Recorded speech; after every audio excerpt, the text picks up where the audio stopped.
이번에는 상수라고 하는 거에 대해서 알아보려고 합니다. 자, 변수라고 하는 게 뭐라고 했어요? 변수 상자를 어떤 값이 들어가 있을 수 있는 그런 상자, 데이터 또는 값이라고 할 수 있는데요. 그런 값이 들어가 있을 수 있는 자, 변수 상자를 하나 만들고 그 값을 계속 바꿔 넣을 수 있는 거예요. 근데 상수는 값을 바꿀 수 없는 걸 상수라고 합니다. 항상 그렇다. 라고 하는 거라고 생각하시면 돼요. 그래서 상수라고 부르고요. 자, 이 상수라고 하는 거 우리가 아까 만들었던 화면이죠. 자, 더하기 버튼을 클릭했을 때 10 더하기 10이면 20이 돼야 되는데 이걸 120으로 만들어 보자는 거예요. 그건 뭐예요? 항상 더할 때 무조건 100을 더 더해 보자 라고 하는 겁니다. 자, 그러면 상수라고 하는 거를 만들 수 있는데, 자, 아까 우리가 만들었던 자, 우리 더하기 화면으로 가서요. 자, 실제 여기 뭐예요? 자, input 0, 1이라고 해서 사용자가 입력한 숫자가 문자로 넘어왔죠? 자, 글자로 넘어왔는데 그거를 숫자로 바꾼 다음에 두 개를 더해주고 결과값을 보여줬어요. 근데 여기다가 이제 어떻게 할 거냐면, 자, 요쯤에다가 한번 입력해 볼까요? 여기다가 자, int라고 하고, 자, 우리가 상수를 constant라고 불러요. 그러면 우리가 const라고 하면 좀 헷갈릴 수 있겠네요. 자, 여기다가 value 0, 3이라고 한번 해볼까요? value 0, 3이라고 하고 한 100이라고 이렇게 한번 넣어봅니다. 근데 이게 자, 잘 보면 value 0, 3이라고 하는 이름의 변수 상자를 하나 만든 거죠. 그 변수 상자의 크기가 int라고 하는 거예요. 숫자가 들어갈 수 있는. 자, 그리고 거기다가 100이라고 하는 숫자를 equal 이용해서 이쪽으로 할당을 해줬죠. 넣어줬다는 거죠. 근데 여기에는 이렇게 하면 어떻게 할 수 있어요? value 0, 3이라고 하는 거에 200을 넣을 수도 있죠. 밑에다가. 근데 여기다가 만약에 final이라고 해주면 여기에 에러 표시가 떠요. 자, final이라고 하는 거는 얘는 이제 더 이상 바뀌잖아요. final 마지막이란 얘기죠. 예, 더 이상 변하지 않아요. final 마지막입니다. 끝났어요. 이제 버스가 떠났죠. 자, 그래서 버스가 떠났으니까 넣을 수 없다는 거예요. 아예 빨간 줄이 나오면서 넣을 수 없다는 걸 표시를 해줍니다. 자, 그러면 이걸 없애고요. value 0, 3이라고 하는 이제 바뀔 수 없는 값이라는 거예요. 그러면 여기다 어떻게 하면 돼요? result에다가 플러스 value 0, 3을 해주면 얘는 항상 100이 있으니까 어떤 값을 두 개를 더해주고 나면 100을 항상 더해서 결과를 보여주겠죠. 그래서 아까 이걸 실행해서 해보면 아까 우리가 봤던 것처럼 이렇게 10 더하기 10이 120이 되죠.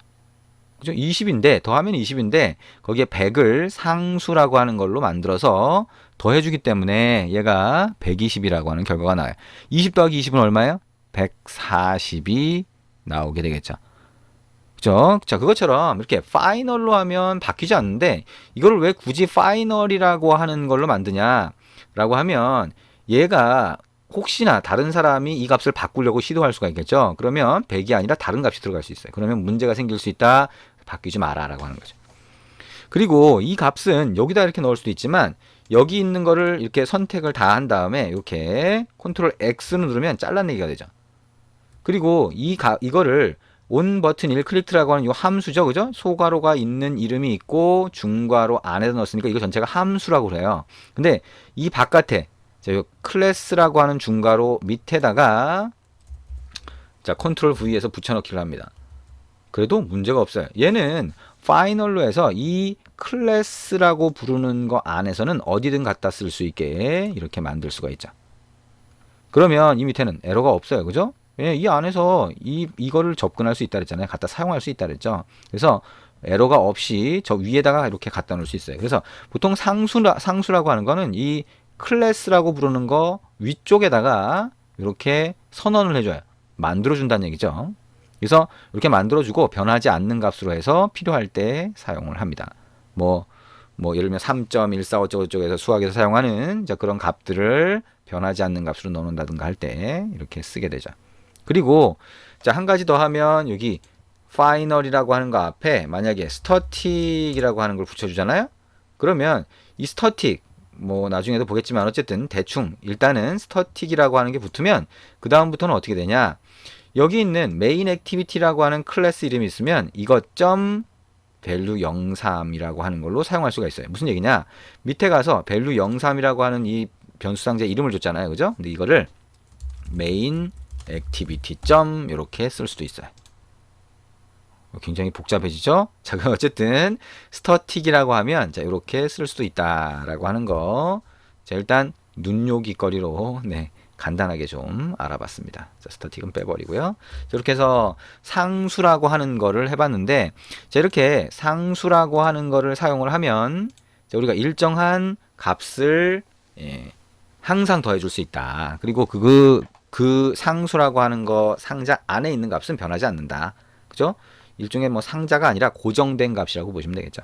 그래서 자, 상수라고 하는 거는 보통 왜 만드는 거냐? 자, 우리가 어떤 마을이 있다라고 하고 자, 각자 집에 우물이 있어요. 근데 그거 말고 공동으로 쓰는 게 있다라고 하면 누가 함부로 와서 뭘 막 이거를 부수거나 이렇게 하면 안 되잖아요. 그죠? 그래서 여기에 있는 거는 항상 누구나 다 접근해서 쓸 수 있다라고 해서 예, 상수라고 할 수 있고요. 자, 이거를 아까 얘기했던 것처럼 스터틱으로 하게 되면 자, 우리 마을이라고 하는 게 클래스라고 볼 수 있어요. 자, 클래스라고 볼 수 있고 그 안에 스터틱으로 해 놓으면 얘는 우리 집 안에서만 접근하는 이 집을 만약에 함수 상자라고 보면 이 함수 상자 또는 내가 만든 클래스가 아닌 다른 함수 상자라고 했을 때 항상 접근할 수 있어요. 그래서 자, 그거를 상수라고 한다.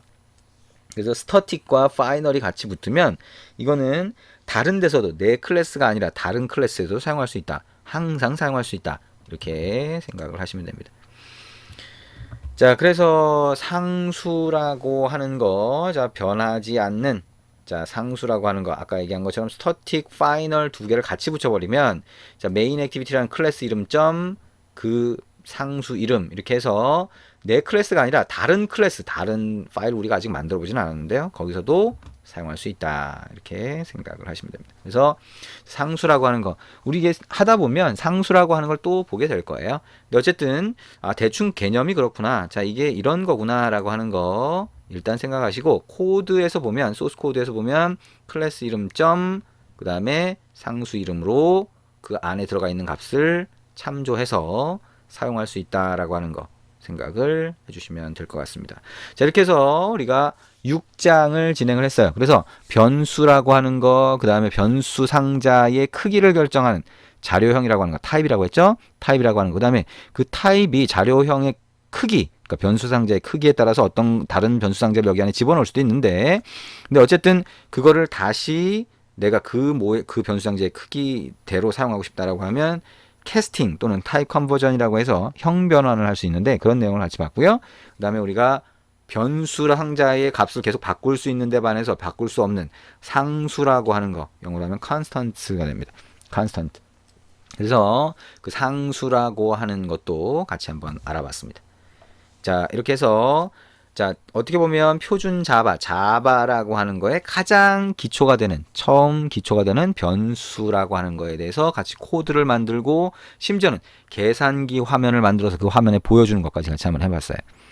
자, 지금 요 챕터, 자, 6장만 가지고 여러분이 여러 번 반복을 하더라도 자, 언어라고 하는, 프로그래밍 언어라고 하는, 자, 자바라고 하는 거를 쓸 때 필요한 가장 기본적인 거를 알 수가 있어요.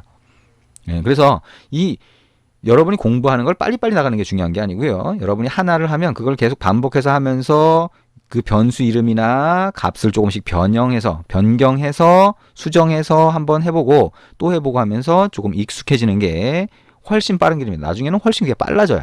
여러분이 기초적인 게 탄탄하게 반복해서 머릿속에 딱 이해가 되면 나중에 뭔가를 바꾸는 게 굉장히 빨라진다라고 생각을 하시고요. 지금 했던 거 계속 반복해서 연습해 보시기 바랍니다. 수고하셨습니다.